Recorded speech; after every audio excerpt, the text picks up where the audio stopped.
નમસ્કાર મિત્રો, ગુજરાતના કલાકાર મિત્રો, વેપારી મિત્રો અને અન્ય મિત્ર સાથે મારે એક સરસ મજાની વાત કરવી છે. વાતમાં દમ છે. હું આવી તો જાહેરમાં ક્યારે આવતો નથી વાતો ઉપર. હવે વાત છે કીર્તિબેન પટેલ ઉર્ફે કીર્તિ મેડમ, તેમની છે. તેમને અવારનવાર હું છેલ્લા 2 દિવસથી જોઉં છું કે મમતા સોની વાહે પડી ગયા છે કે મમતા સોની નાચવાવાળી છે અને તેની ઓખાત નથી, ચરિત્રહીન છે. તો મારે એટલું જ કહેવાનું કે મમતા સોની એક લેડીઝ છે અને તમે પણ એક લેડીઝ છો.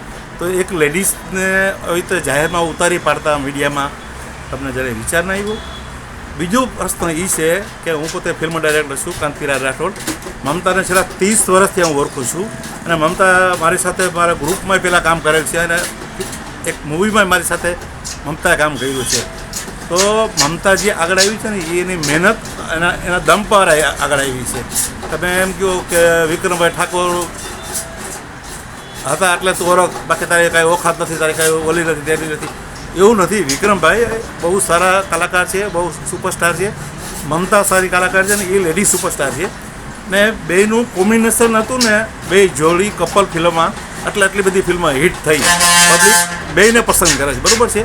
પણ તમે જે આવી રીતના બેફામ બોલ્યા, બરાબર છે, કે નાચણીવાળી છે ને આ છે ને, તો દરેક કલાકાર નાચવા તો જાય છે. સની લિયોના જેવો, કરિશ્મા કપૂર, ઐશ્વર્યા રાય શીખે નાચવા જઈએ હવે ટૂંકા કપડાં પહેરીને, તો એ એક વર્ગ છે. તમે એને ખરાબ તો ન કહી શકો ને. તો મમતા સોની કોઈ સ્ટેજ શોમાં કે પોતે પરફોર્મ કરવા જાય છે, એ એને જીન્સ પહેરીને પરફોર્મ કર્યું હતું અને કદાચ સ્કર્ટ કરીને પરફોર્મ કરે તો એનાથી કંઈ ફેર ના પડે. એનાથી તો કલા છે અને એનો બિઝનેસ છે, એ ક્યાંય ચરિત્રહીન છે નહીં. અને મમતા જેવી સ્ટ્રગલ અગર છોકરી કોઈ ગુજરાતમાં મળશે નહીં.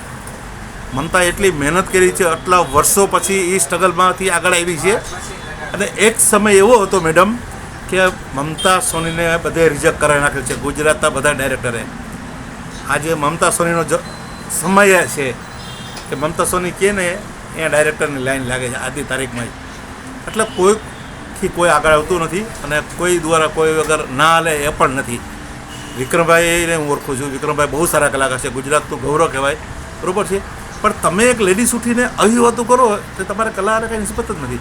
તો આવી વાત ના કરવી જોઈએ. દરેક મુદ્દા ઉપર લેડીઝને ઉતારી ના પાડવી જોઈએ, જેથી કોઈને કેરિયરમાં ખરાબ લાગે એવું શું કામ કરવું જોઈએ? ભગવાન તમને ખૂબસૂરત બનાવ્યા છે, તમે રિયો આગળ આવો, તમારું વર્ક કરો.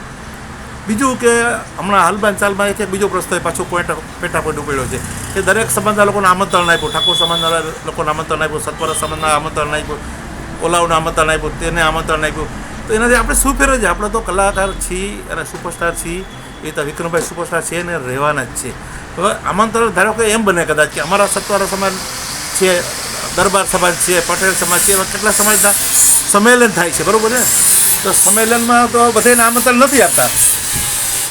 આમંત્રણ ના આપે તો એનો મતલબ એમ થઈ ગયો તો આપણે શું ફેર પડે? આપણે આપણું વર્ક છે તો કરી જ છે ને. આમંત્રણ આપે એ એનો પ્રશ્ન છે, બરાબર છે. તો મારી તમને એક રિક્વેસ્ટ છે ડાયરેક્ટર તરીકે કે આવી રીતે કોઈ પણ મમતા સોની નહીં પણ કોઈ પણ લેડીઝનું ચરિત્ર વિશે આવું ભાષણ નહીં કરશો તેવી અપેક્ષા રાખું છું. અને કાંઈ એવું બોલાઈ ગયું હોય મારાથી તો સોરી મેડમ, પણ બને તો આવું કોઈ લેડીઝ વિશે ના બોલતા, બરાબર છે. જય ભારત, જય નારી શક્તિ, જય ગુજરાત.